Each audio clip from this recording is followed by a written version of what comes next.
Durablement vôtre pour un monde viable, vivable et vivant. Aujourd'hui, nous évoquerons le docteur Albert Schweitzer, grande figure alsacienne, fondateur en 1913 de l'hôpital tropical de Lambaréné au Gabon, prix Nobel de la paix en 1953, mais qui fut aussi musicologue et organiste, spécialiste de Bach, pasteur, théologien et philosophe, et c'est un fait moins connu, jardinier, voire un peu paysan. Nous sommes à Biot au Bernay, le salon de l'agriculture biologique d'Alsace, dont c'est la 16e édition, cette année, du 13 au 15 septembre 2019 à Aubernais dans le Bas-Rhin, avec d'une part l'un des meilleurs spécialistes, si ce n'est le meilleur, d'Albert Schweitzer, et d'autre part le fondateur et directeur de Biot au Bernay, et nous sommes en public. Durablement vôtre, à réécouter sur durablementvôtre.fr. Jean-Paul Sorgue, Maurice Meyer, bonjour. Bonjour. Bonjour. Jean-Paul Sorgue, quand je dis que vous êtes le spécialiste mondial d'Albert Schweitzer, allez, je n'exagère pas beaucoup. Si, je n'aime pas beaucoup ce mot de spécialiste. Je peux me présenter comme étant membre de l'association française des Amis d'Albert Schweitzer depuis une quarantaine d'années. Cette association a été créée en 1957.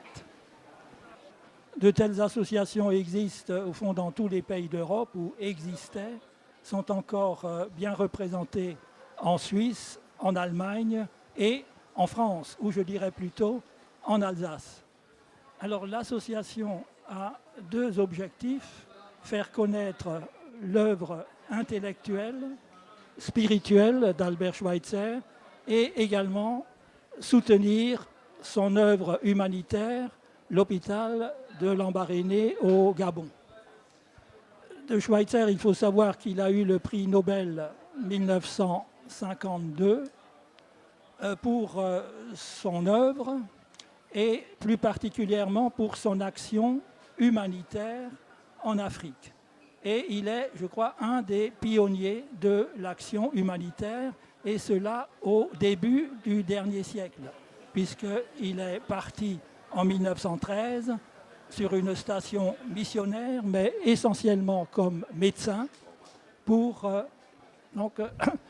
construire là-bas un hôpital qui existe encore, qui a été transformé plusieurs fois, mais qui continue de fonctionner. Et une chose que je n'ai pas précisée, Jean-Paul Sorgue, vous êtes toujours philosophe, mais vous avez été enseignant, professeur de philosophie. Oui, je dis que je n'aimais pas tellement le mot de spécialiste, mais ce que j'ai réalisé depuis une trentaine d'années, ce sont des traductions. C'est de faire connaître l'œuvre d'Albert Schweitzer en français, puisqu'il était bilingue de deux cultures, comme alsacien de son temps, mais l'essentiel de ce qu'il a écrit, de ce qu'il a produit, c'est en allemand. Et il y a là un chantier énorme, à peu près 80% de ses écrits ne sont pas connus en France, ne sont pas traduits en français. Donc voilà une des tâches essentielles pour faire connaître Albert Schweitzer en France, c'est de le traduire et de l'interpréter, de le présenter, de l'expliquer, de le situer dans son contexte culturel et historique. Est-ce que c'est une des raisons pour lesquelles Albert Schweitzer est sans doute moins connu en France qu'en Allemagne ou en Autriche, où il est très connu? Oui, pour les raisons que j'ai indiquées, parce qu'au fond, disons aussi qu'il est né en 1875 et donc il a été allemand, alsacien allemand, jusqu'en 1919. Donc pendant 44 ans. Et à partir de 1919 jusqu'à son décès en 1965, ça fait 46 ans. Donc moitié allemand, moitié français.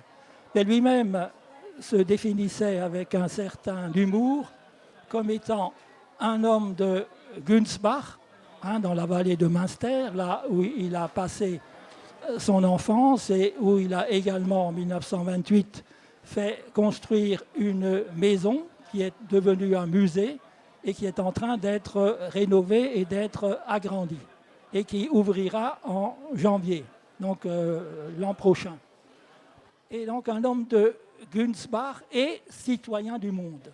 Moi j'aime bien cette définition, ces deux extrêmes, le plus local, non pas français, non pas allemand, non pas alsacien même, homme de Günzbach, et effectivement par son action, également par l'envergure de son œuvre de philosophe notamment, et par son engagement en Afrique, citoyen du monde. Maurice Meyer, vous êtes le fondateur et directeur de Bio-Aubernais, mais vous êtes avant tout paysan. Tout à fait, paysan et fils de paysan. Oui, je me suis installé en agriculture biologique et biodynamique en 1996 à 8 km d'ici, à Walff. Et donc depuis que je vis de mon métier. Et puis Bio-Aubernais, c'est pour m'occuper un peu les après-midi toute l'année et pour préparer la manifestation. Ça veut dire qu'un maraîcher bio s'ennuie, il y a du temps à consacrer pour une telle manifestation, Maurice Meyer? Ah bah, s'il s'organise et s'il le décide, oui, il peut le faire. Alors, on est ici à Bio-Aubernais, précisément. Pour autant, nos auditeurs ne savent pas forcément ce qu'est la biodynamie, Maurice Meyer. Ah, c'est une vaste question. Donc, biodynamie, c'est l'ancêtre de l'agriculture biologique. Ça a été mis au point en 1924 avec les interventions de Rudolf Steiner. Et certaines personnes connaissent l'anthroposophie, la pédagogie Waldorf, la médecine, etc. Et effectivement, dans cette agriculture, on utilise des préparations qui sont de type homéopathique, qu'on va mettre sur la terre et qu'on va mettre sur les plantes. Et c'est une agriculture différente qui cherche vraiment à avoir des aliments vivants. Alors on viendra bien sûr à cette relation, on va dire, ou en tout cas cette parentalité entre la pensée d'Albert Schweitzer et l'agriculture biologique. Elle n'est pas forcément évidente. Peut-être que Jean-Paul Sorgue aura des éléments, mais c'est l'intérêt de cette émission aujourd'hui à Bio-Aubernais. Albert Schweitzer, je le disais en introduction, Jean-Paul Sorgue, aussi jardinier, c'est un fait qui n'est pas forcément très connu. C'est un peu par la force des choses, notamment en tant que fondateur de l'hôpital de Lambaréné, mais son rapport à la nature et son travail de jardinier, voire peut-être d'arboriculteur, vient aussi de son enfance. Oui, tout à fait. Il faut imaginer ce qu'était la vie à Günzbach et au presbytère même, puisque son père était pasteur. Ben, il avait un jardin potager à Pflanzplatz. Il avait un rucher. Donc il y avait une certaine activité agricole voilà, qui était domestique et qui était tout à fait naturelle. Au fond, il n'y avait pas de maison, de foyer sans une activité de jardinage. Hein. Et donc cette tradition-là, et quand ce qu'on ne sait pas très bien, quand il construira une maison en forêt noire à Königsfeld en 1923, eh ben, sa première activité, une fois installée, c'est d'aménager un jardin potager. Et donc, il est jardinier, je dirais, de tradition familiale, je dirais même de tradition alsacienne, et il est jardinier d'instinct. Et lorsqu'il sera donc à Lambaréné et qu'il dirigera un hôpital et qu'il pourra aménager à 3 km de la station missionnaire sur un terrain qui lui a été concédé son propre hôpital, il en fera rapidement un village hôpital. C'est-à-dire qu'il va installer un jardin sur les potagers, sur les terrasses du fleuve, le long de Logowé. Il aménagera de vastes plantations d'arbres fruitiers, de palmiers à huile aussi, et tout cela pour subvenir aux besoins des malades et aussi du personnel de son hôpital. En même temps, il élève des moutons et des chèvres pour avoir un peu de lait, un peu de viande aussi, et les chèvres et les moutons fournissent des déjections. Avec ces déjections, il fait un compost. Donc voilà, et il a développé, au fond, un peu en improvisant, un art du compost. Et il a donné un jour une définition de la civilisation, enfin comment il concevait la civilisation, le progrès de la civilisation. Il a dit la civilisation commence avec l'art du fumier. Il y a là une part d'humour, mais il y a aussi du vrai, puisque ça suppose effectivement une activité agricole qui doit subvenir le plus possible aux besoins directs des gens, de la population. Durablement vôtre, Éric Mutschler.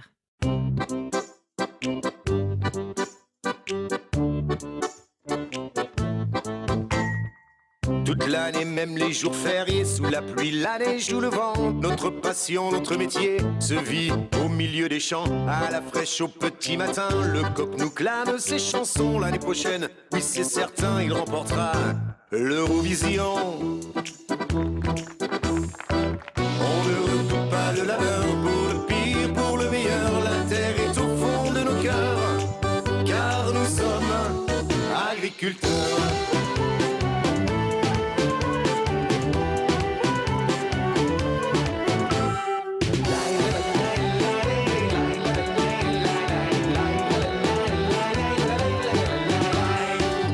Pâturage en pâturage, aux petits soins pour nos bovines. Les cloches entonnent sur les collines, la mélodie de nos campagnes. La nature nous donne cette envie de croire en notre avenir. Ce terroir nous a vu grandir, on lui consacre notre vie. On ne redoute pas le labeur, pour le pire, pour le meilleur. La terre est au fond de nos cœurs, car nous sommes agriculteurs.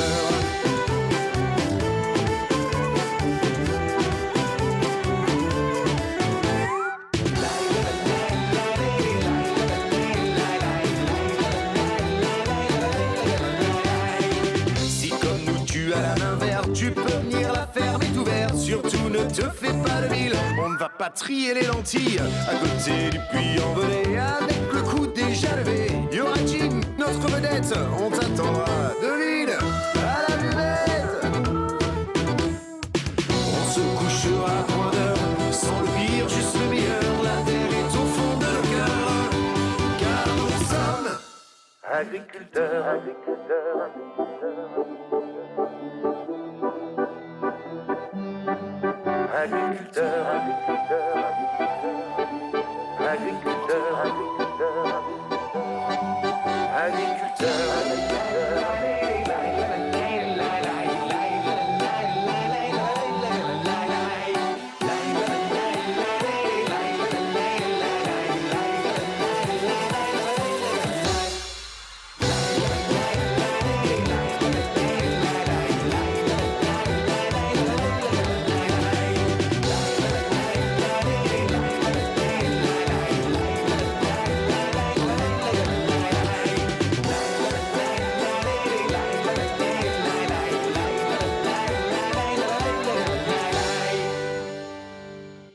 Nous sommes toujours au Salon de l'agriculture biologique d'Alsace Bio-Aubernais avec mes deux invités, le philosophe Jean-Paul Sorgue et Maurice Meyer, le premier étant philosophe, le second maraîcher en biodynamie, fondateur et directeur de Bio-Aubernais, pour évoquer la pensée et l'œuvre de l'Alsacien Albert Schweitzer.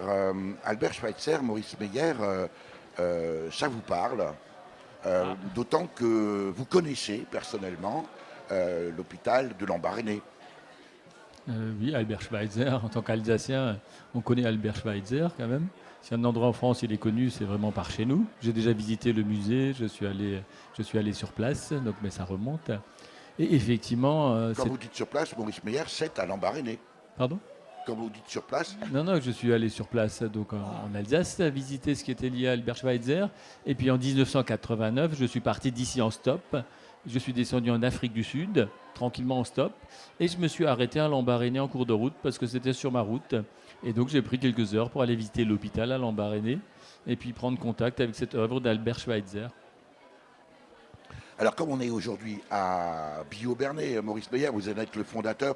On va quand même en dire un mot aujourd'hui de ce salon. C'est la 16e édition, ça se déroule du 13 au 14 et nous sommes aujourd'hui le 15 pour cette émission en public. Deux mots quand même sur le salon Bio-Aubernais, Maurice Meyer.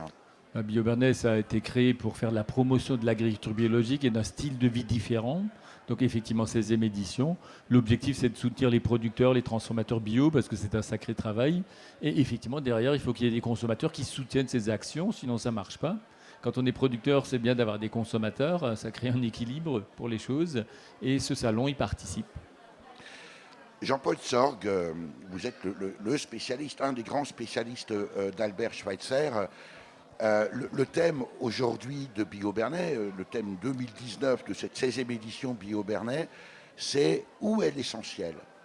Vous qui connaissez bien, j'allais dire presque personnellement Albert Schweitzer, qu'aurait répondu ou que répondrait aujourd'hui Albert Schweitzer à cette question, où est l'essentiel? Je pense qu'il dirait en un mot que l'essentiel, c'est la liberté. La liberté, entendez l'autonomie, une certaine autonomie, dans toutes les dimensions que peut prendre cette notion. Il s'agit au fond d'être le plus autonome possible dans son existence. Et à Lambaréné, il avait le souci de ne pas dépendre trop du commerce, de ce qu'il appelait déjà le commerce mondial. Et donc de produire sur place le maximum de ce dont il avait besoin pour fonctionner son hôpital. Et on lui a reproché, par exemple, de ne pas avoir électrifié son hôpital. En réalité, il faisait fonctionner un groupe électrogène. Mais il n'y avait pas l'électricité dans tout l'hôpital parce que cela l'aurait rendu dépendant. Et il faut voir aussi qu'à l'époque, l'électrification du Gabon n'était pas assurée. Donc c'est un peu un faux procès qu'on lui fait. Mais là aussi, par les groupes électrogènes, etc., il restait maître de la technique. Et c'était sans doute un de ses grands soucis. Pour lui, sans doute, l'essentiel, et cela est valable aujourd'hui, c'est que nous, je ne veux pas dire nous restions, mais nous devenions maîtres de la technique. La technique qui est censée maîtriser la nature et qui la maîtrise très mal. Et nous devons savoir contrôler, réguler la technique et choisir quelle technique nous convient et lesquelles ne nous conviennent pas. Je crois que là est un grand enjeu pour je dirais même pour les années qui viennent, pour les décennies qui viennent. Et sur ce plan-là, Schweitzer peut nous donner, je crois, un exemple de gestion raisonnée, comme on dit, de gestion raisonnée d'une activité comme l'activité d'un hôpital dont il a fait, je l'ai déjà dit, un hôpital village où la population gabonaise se sentait chez elle. Ce n'était pas une clinique comme dans les villes, mais c'était un hôpital de cases, etc., qui ressemblait au fond à ce que les patients gabonais connaissaient chez eux. C'était le même milieu, le même habitat, et d'avoir adapté la construction de l'hôpital, l'architecture de l'hôpital au milieu gabonais, je crois que c'est un exemple. Il n'a pas introduit quelque chose d'extérieur, d'européen. Il ne l'a pas introduit de force à Lambaréné pour que la population s'y adapte, mais c'est lui qui s'est adapté du mieux qu'il pouvait aux habitudes, aux coutumes, aux mœurs de la population. Jean-Paul Sorgue, Albert Schweitzer, quand on parle d'Albert Schweitzer, on évoque bien sûr le médecin, mais vous me contredirez si je me trompe, Albert Schweitzer est devenu médecin par l'amour de l'autre et non pas l'inverse. Oui, il a décidé donc de commencer des études de médecine en 1905. Il avait déjà une trentaine d'années. Et il se sentait appelé à une action humanitaire dans les colonies, et en particulier au Gabon, parce qu'il avait entendu un appel comme quoi la situation sanitaire dans cette colonie était catastrophique. Et donc il s'est engagé dans des études de médecine qu'il a achevées en 1912-1913, et effectivement, afin de pouvoir agir concrètement. Il ne s'agissait pas pour lui de prêcher la bonne parole seulement, il était pasteur, mais il s'agissait d'aider concrètement la population. Et la manière la plus concrète de l'aider, c'était de soigner, d'apporter des soins. Maurice Meyer, tout ça, on l'entend aussi dans le discours de gens comme vous, agriculteurs bio, on l'entend aussi. On pourrait presque dire que le salon bio Bernay, c'est la pensée d'Albert Schweitzer mise en œuvre quelque part. Alors évidemment, ce n'est pas l'objectif de départ, mais quand j'écoute le propos de Jean-Paul Sorgue, on est aujourd'hui dans cette quasi-philosophie aussi de la pratique de l'agriculture biologique, non ? Tout à fait. Donc on a parlé de 1924, la naissance de l'agriculture biodynamique. Après, il y a la Deuxième Guerre mondiale qui est passée par là, donc ça s'est calmé à nouveau un peu tout ça, parce que c'était pas dans l'air du temps. Et effectivement, dans les années 60, les usines qui produisaient des bombes ont été recyclées pour produire des engrais chimiques. Les usines qui produisaient des gaz de combat ont été recyclées pour produire des phytosanitaires. Et tous ces produits sont arrivés en agriculture. Et quelqu'un qui fait de l'agriculture biologique, c'est quelqu'un qui veut être autonome, qui va avoir de l'élevage ou un voisin qui fait de l'élevage, qui va récupérer du fumier, qui va faire du compost, qui va faire une rotation des cultures et qui va avoir une certaine autonomie dans sa ferme et qui va essayer d'avoir un équilibre pour ses plantes pour qu'il n'ait pas besoin de produits de traitement. Donc on est absolument sur la même longueur d'onde et dans la même démarche d'autonomie. Avec aussi ce respect du vivant, ce respect de la terre. Et là, Jean-Paul Sorgue, j'aimerais vous entendre sur ce concept au cœur de la pensée de l'œuvre d'Albert Schweitzer, cette fameuse Ehrfurcht vor dem Leben, le respect de la vie. Oui, absolument. C'est un concept fondamental, celui du respect pour toute vie. Nous devons nous considérer, nous les humains, comme immergés dans le milieu de la vie. Nous ne sommes pas destinés à dominer le vivant, mais à partager notre existence avec tout ce qui vit. Donc c'est ça, cet impératif de respect de la vie, qui peut paraître une formule banale, mais qui a été au fond inventé, forgé par lui, ce concept dont il a fait un principe de respect de la vie. Et je crois qu'il y a une ligne directe, logique qu'on peut tirer entre ce principe de respect de la vie et la pratique d'une agriculture biologique. Parce que respect de la vie, ça veut dire respect de la vie du sol, respect de la vie des plantes, du cycle des plantes, de la graine au fruit et du fruit à la graine. Donc c'est ce respect obligé de la nature qui est inclus dans le principe de respect de la vie. Et aussi le respect des gens, le respect des cultures dans leur diversité. Donc tout cela, toute cette éthique est enfermée en quelque sorte, est contenue dans le principe du respect de la vie et qu'on retrouve ici et partout où sont organisées des pratiques respectueuses de l'environnement, comme on dit. Jean-Paul Sorgue, est-ce que Albert Schweitzer était un écolo avant l'heure ?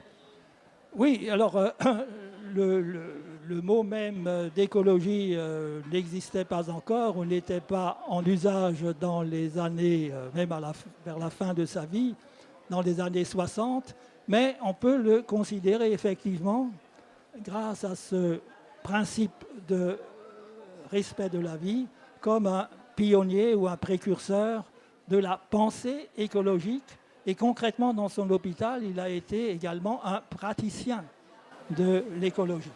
Durablement vôtre, Éric Mutschler.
Avec Jean-Paul Sorgue, philosophe spécialiste du docteur Albert Schweitzer, et Maurice Meyer, paysan bio, fondateur et directeur de Bio au Bernay, le salon de l'agriculture biologique d'Alsace, où nous sommes aujourd'hui, et en public dimanche 15 septembre 2019, nous poursuivrons cet entretien autour de la pensée et de l'œuvre d'Albert Schweitzer.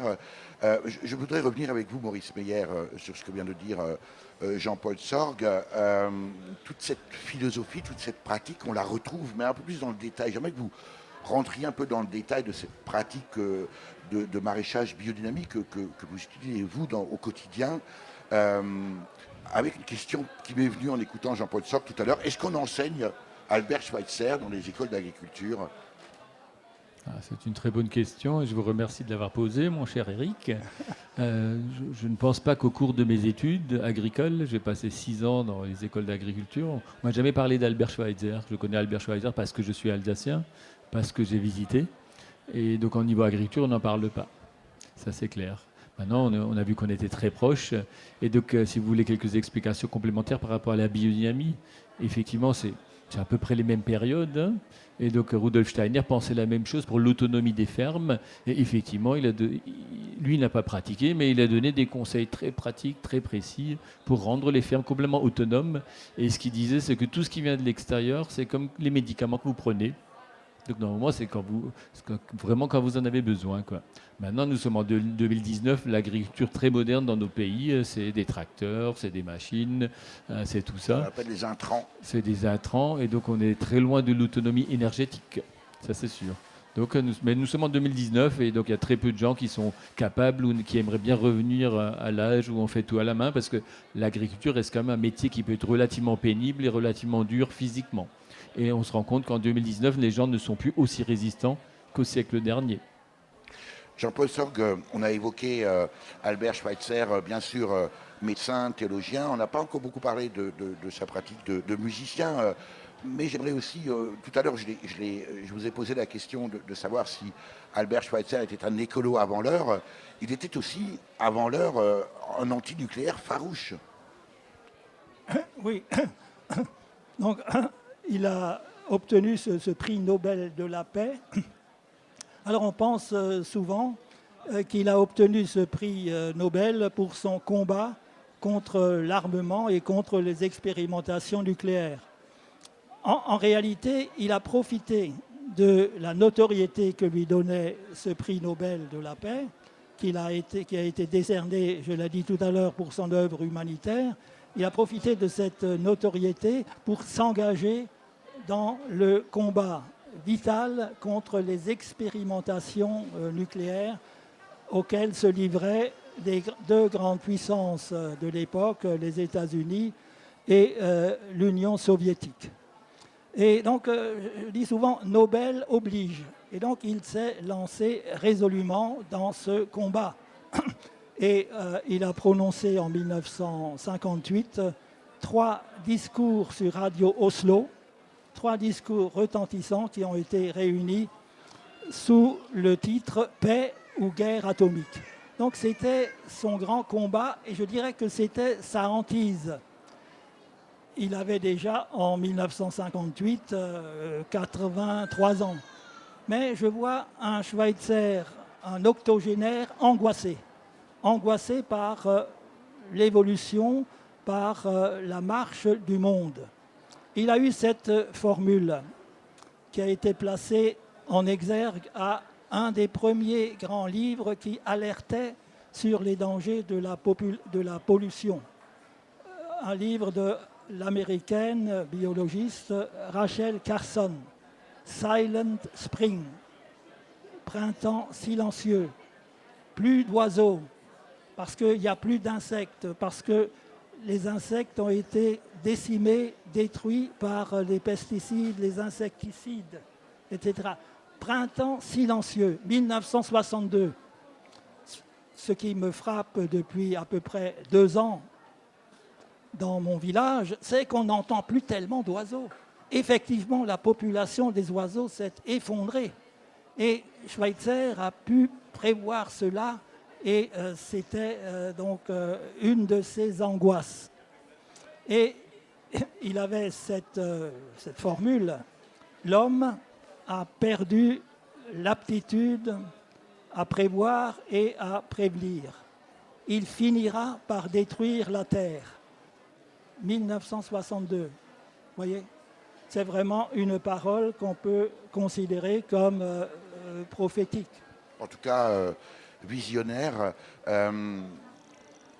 Maurice Meyer, vous disiez tout à l'heure n'avoir jamais entendu parler d'Albert Schweitzer dans vos études agricoles. Et quand on entend aujourd'hui le propos de Jean-Paul Sorgue, spécialiste, philosophe, spécialiste d'Albert Schweitzer, est-ce que ça ne vous donne pas envie et peut-être à l'inverse aussi, peut-être que les philosophes pourraient se rapprocher et intégrer davantage cette approche de l'agriculture biologique et à l'inverse, les praticiens de l'agriculture biologique réinventer ou peut-être relire Albert Schweitzer.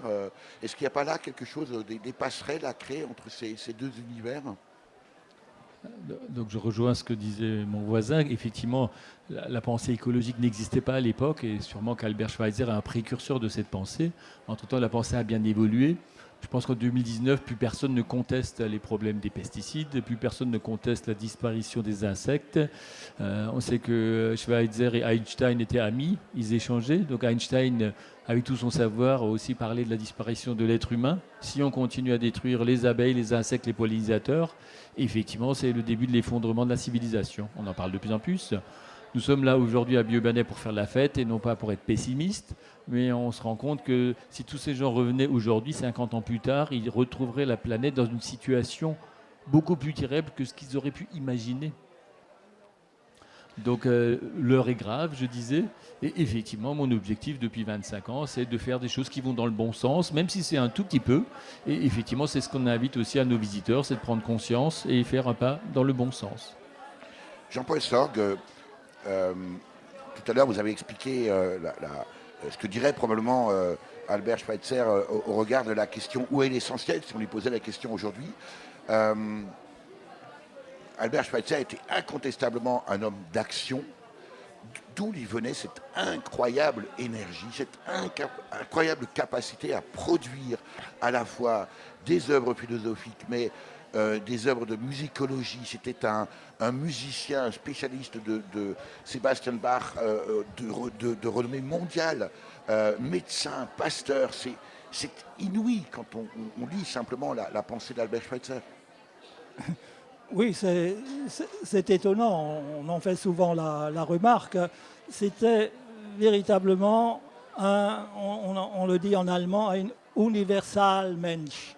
Donc un homme véritablement polyvalent, alors un grand intellectuel, je crois un grand philosophe, un grand théologien qui avait un grand pouvoir d'analyse, d'abstraction, et puis en même temps, un homme qui avait un grand sens pratique, qui a construit lui-même, donc qui a organisé la construction de son hôpital selon des plans qu'il dessinait lui-même. Il a eu vers la fin de sa vie un diplôme d'architecte qui lui a été décerné par l'université de Braunschweig. Il a obtenu en 1930, je crois, le premier prix d'un concours organisé en Afrique équatoriale française, un concours d'élevage.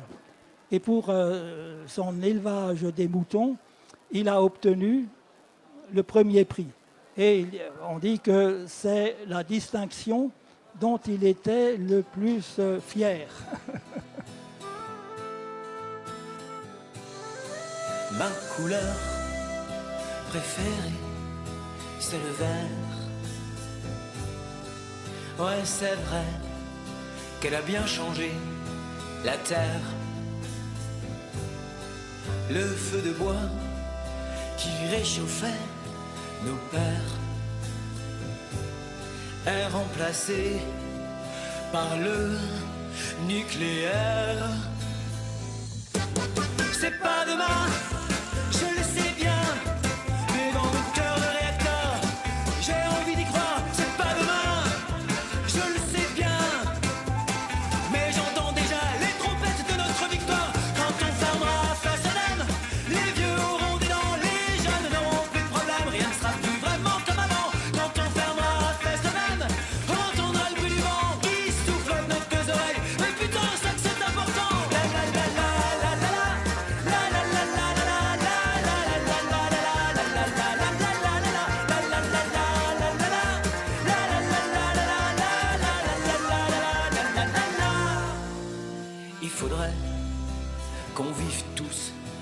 plein air,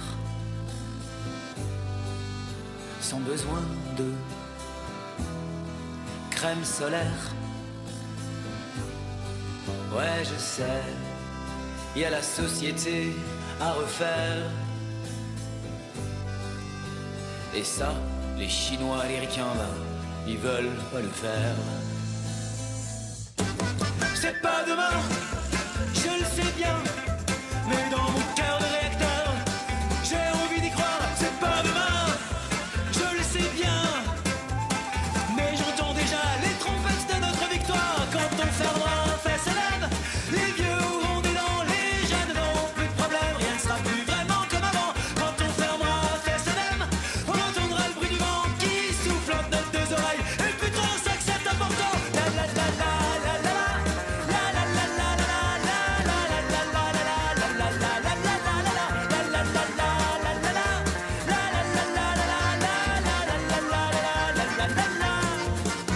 moi je sais bien que c'est pas demain qu'on fermera la centrale, mais on a tous besoin d'un peu de cet espoir à deux balles qui rajeunit les vieux, qui servent à que dalle, mais qui nous fera tenir le coup jusqu'à l'explosion finale. La la la la la la la la la la la la la la la la la la.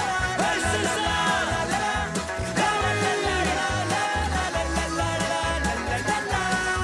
Quand on fermera un fait célèbre, les vieux auront des dents, les jeunes n'auront plus de problème, rien ne sera plus vraiment comme avant. Quand on fermera un fait célèbre, on entendra le bruit du vent qui souffle. Jean-Paul Sorgue, philosophe, professeur de philosophie, qu'est-ce qui vous a amené à vous intéresser à la vie d'Albert Schweitzer?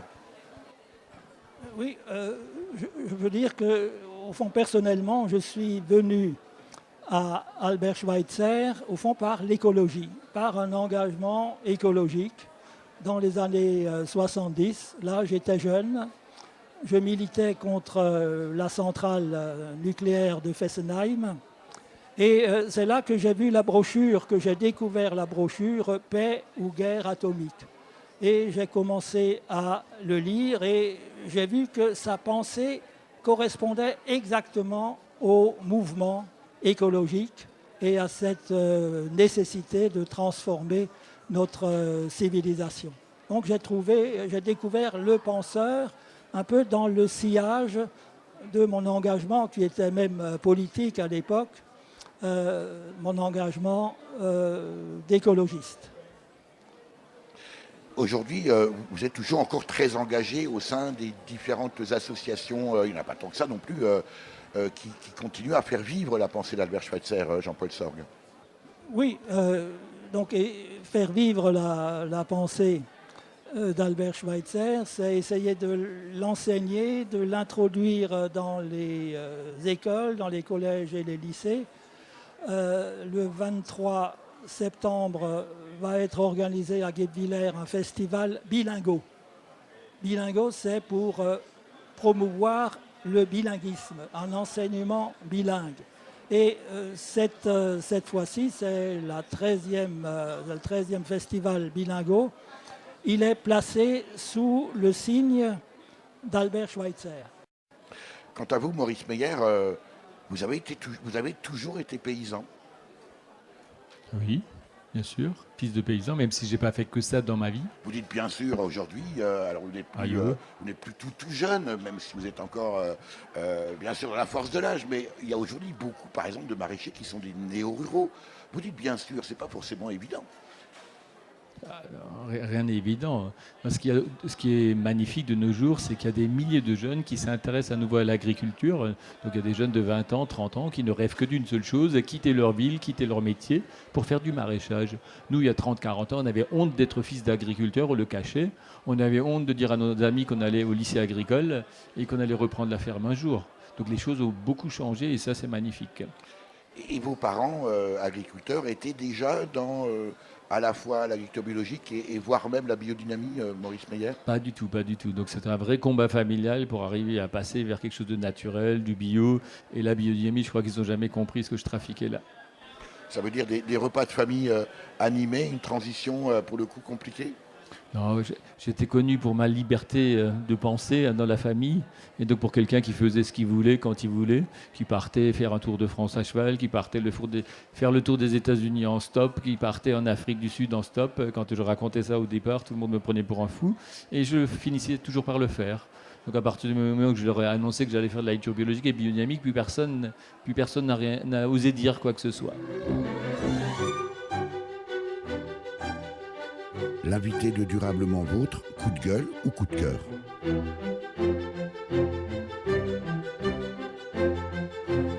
Jean-Paul Sorgue et Maurice Meyer, c'est le moment de la séquence coup de cœur, coup de gueule. Alors voilà, moi je ne les connais pas. Vous avez le choix entre un coup de cœur ou un coup de gueule, ou les deux. On va commencer par vous, Jean-Paul Sorgue. Coup de cœur ou coup de gueule? Coup de gueule, j'en ai Je sais pas pourquoi plusieurs. je m'y attendais un petit peu quand même. Hein. Je vais peut-être me contenter d'en pousser un. Et c'est de voir que les produits bio sont emballés sous plastique dans les supermarchés ou dans les magasins. Et ça me semble être une aberration. C'est une contradiction que d'emballer les produits bio sous plastique, parce que la pollution du plastique, voilà un grand problème que nous devons affronter. Donc c'est quelque chose de contradictoire. Alors paraît-il, c'est pour que on ne confonde pas. Mais alors qu'on soit logique et qu'on emballe plutôt sous plastique les produits non bio, et puis non, qu'il y ait des personnes qui fournissent des sachets en papier, etc., qu'on mette du personnel dans ces magasins, et voilà, et on évitera beaucoup de gâchis, et ça m'énerve chaque fois. Et souvent, je renonce à un produit bio parce qu'il est tellement emballé. Non, je préfère alors quelque chose de plus simple et de plus direct. Tant pis pour le bio s'il est sous plastique. En même temps, vous dites, Jean-Paul Sorgue, vous dites l'emballage des produits bio, mais ça concerne tous les produits qui sont emballés, suremballés, suremballés. Tout. Réaction au propos de Jean-Paul Sorgue, Maurice Meyer, j'imagine que vous rejoignez bien sûr ce coup de gueule. Ah bah oui, bien sûr. Si on pouvait libérer les produits bio de leur emballage, je suis tout à fait d'accord. Et donc nous, actuellement, en fait, souvent, c'est dans les supermarchés qu'on emballe pour qu'il n'y ait pas ce qu'on appelle la démarque, c'est-à-dire qu'on puisse différencier le bio du pas bio. D'où qu'on travaille avec 2-3 supermarchés, mais uniquement des produits non emballés. S'ils ne sont pas capables de les vendre non emballés, on ne leur vend pas les produits, point barre. Et il y en a quelques-uns qui jouent le jeu par ici.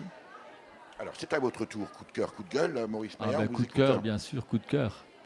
Donc, en alsacien, j'allais dire, depuis 3-4 ans, je suis fier d'être français. Pourquoi? Non pas par réaction ou quoi que ce soit, parce que la France c'est un des rares pays au monde où l'agriculture biologique progresse tellement fort, de 15 ou 20% par an, et en même temps, la consommation bio progresse carrément à la même vitesse. Donc, c'est le seul pays sur Terre, en fait, où les deux progressent vraiment main dans la main facilement, et ça, c'est génial. Pour autant, est-ce qu'on n'est quand même pas en retard sur d'autres pays? Alors, on sait par exemple que l'année dernière, la surface en bio en France a augmenté, elle a doublé. Alors évidemment, on peut s'en réjouir, c'est formidable. Sauf qu'elle est passée de 2,5 à 5%. Certes, elle a doublé, mais ça reste toujours que 5% de la surface agricole utile, non? Voilà. Là, on approche les 7-8% de la surface agricole utile et 10% des agriculteurs en France qui sont en bio. Donc, c'est vraiment 1 sur 10, c'est pas mal. Quand moi j'ai démarré, c'était 0,0 quelque chose. Et donc, là, ça devient vraiment significatif dans la société. Et ça, c'est top, quoi. Il y a beaucoup de pays où on consomme beaucoup bio, mais on n'arrive pas à produire. Il y a des pays où on produit beaucoup pour revendre ça aux autres. Donc, ça fait beaucoup de commerce, beaucoup de transport et beaucoup d'emballage. Et en France, en fait, on a un sacré équilibre entre le développement de la production et la consommation. Je voudrais revenir au propos de Jean-Paul Sorgue, mais ça vous concerne également, Maurice Meyer. Aujourd'hui, ce sont les agriculteurs bio, ça rejoint la question de l'emballage, mais aujourd'hui, les agriculteurs bio sont obligés de payer un organisme certificateur relativement cher, quelquefois pour des maraîchers par exemple, pour prouver que leur production est bio. Donc ça veut dire qu'elle est respectueuse de l'environnement, du sol et de la santé des gens. Est-ce qu'il ne faudrait pas inverser ça à un moment donné? Est-ce qu'il ne faudrait pas, au contraire, que ce soit les produits non bio qui portent des têtes de mort et que, eh bien, quand on produit sainement, on n'a pas besoin de le crier haut et fort? Qui veut répondre? Maurice Meyer. Bien sûr. Oui, c'est un point de vue. Effectivement, c'est comme l'emballage. Maintenant, si on demande à ce que tous les produits pas bio soient emballés pour qu'on les reconnaisse des bio, ça va nous consommer encore plus de plastique que ce qu'on consomme à ce jour. Donc, ce n'est pas la solution. Quand on a un produit différent, il faut le faire savoir et donc il faut faire contrôler, certifier. C'est pas que les producteurs, c'est les transformateurs, c'est les magasins bio. Donc, effectivement, tout au long de la chaîne, ça coûte cher, mais ça sécurise. L'exemple, moi j'ai une ferme avec 2 associés, on avait 1 hectare, on paye 400 € de contrôle de certification par an, c'est rien par rapport à la valorisation des produits bio qu'on peut faire grâce à la garantie qui est dessus et grâce à la sécurité qu'on peut avoir pour nos clients, pour qu'ils soient sûrs que ce qu'on leur vend, c'est bien du bio.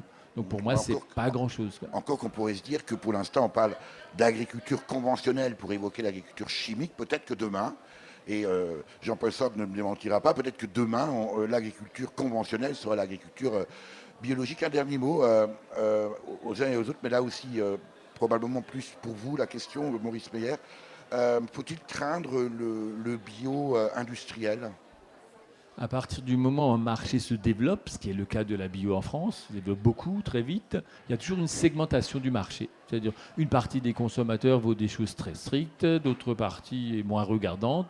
Et donc, naturellement, il y aura des agricultures biologiques, réglementation européenne de base. Il y aura des gens qui vont aller plus loin en faisant une cahier des charges privée comme biocohérence. Il y a des gens qui vont encore aller plus loin en faisant de la biodynamie, du Déméter. Et donc, il y en aura pour tous les goûts. Et la demande du consommateur est différente. Elle peut être simple ou elle peut être plus évoluée. Et ce qui est intéressant, c'est que le consommateur évolue aussi dans sa perception et dans sa connaissance des produits bio. Jean-Paul Sorgue, on nourrit le corps avec les produits que l'on consomme, de préférence sains, biologiques. Est-ce qu'il ne faudrait pas aussi repenser à nourrir l'esprit avec peut-être la pensée d'Albert Schweitzer notamment ? Certainement. Je pense que les nourritures spirituelles et les nourritures terrestres doivent être ensemble. Les plus fortes sont les nourritures spirituelles et plus saines seront les nourritures terrestres. Merci à tous les deux, Jean-Paul Sorgue et Maurice Meyer, pour cet entretien qui s'est déroulé aujourd'hui dimanche 15 septembre à Bio au Bernay, le salon de l'agriculture biologique d'Alsace, la 16e édition cette année. Merci à tous les deux. Merci. Merci.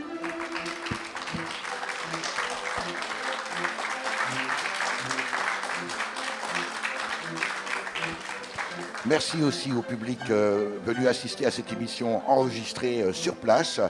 Merci aussi à Véronique Olivier à la réalisation. Merci aussi à Ève-Elisabeth Lemanen, la responsable de la communication de Bio au Bernay, pour son aide précieuse à la préparation de cette émission, ainsi qu'aux bénévoles du Café Clatch pour leur attention. Vous avez pu écouter dans l'ordre Agriculteurs par le groupe de folk auvergnat Vazou et les jeunes agriculteurs altiligériens, ça veut dire de Haute-Loire, sortis en clip vidéo en juin de cette année. Partout Africa, ou BAC, pour comprendre le jeu de mots, réalisé par l'ancien fondateur du groupe Malicorne, Hugues de Courson, paru sur l'album Lambaréné, qui mélange les musiques de Johann Sebastian Bach et du Gabon, l'une et l'autre si chère au docteur Albert Schweitzer, auquel ce disque sorti en 1995 rend hommage. Et enfin, Fessenheim, par le groupe alsacien Les Hoplagais, paru sur l'album Des Hobbygarn, sorti en 2013. Vous pouvez réécouter cette émission de la semaine qui suit sa première diffusion sur le site www.durablementvôtre.fr.